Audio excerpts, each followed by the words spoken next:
If you have not yet caramelized a banana in an air fryer, you need to. You are in for such a treat. You're going to love it. Okay, we're gonna start, of course, with a banana, and you're gonna wanna rinse it off, get rid of any pesticides, get rid of any dirt from the store, rinse it off and dry it. Now, the only thing better than a caramelized banana is a caramelized banana with toppings. So you're gonna wanna cut the banana in half, split the banana in half so that your toppings have a place to rest, like so.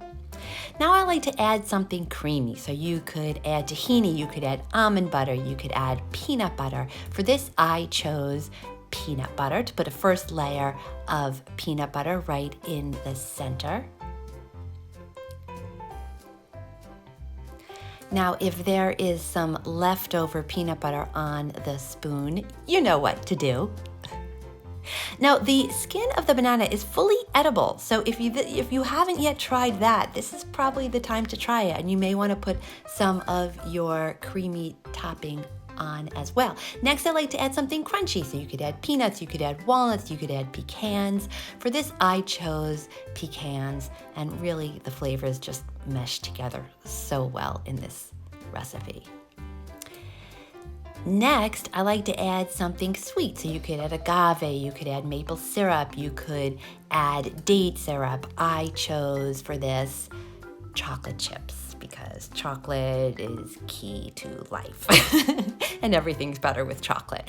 And you know, there really aren't even any measurements. This whole recipe is really just about what is going to make you happy. Now it's almost ready to put into the air fryer. So you're gonna wanna turn that on for 5 minutes, let it heat up for about a minute, and then put your banana right in there. You could leave it in longer if you like.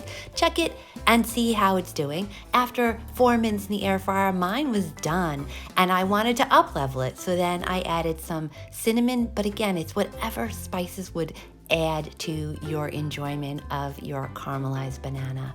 And then I like to play with it. I like to mush everything together, get all the flavors nice and melted together. And it came out amazing, I have to say. For more healthy, easy, skinny recipes, please subscribe. And for another healthy, skinny, easy recipe, check out this video.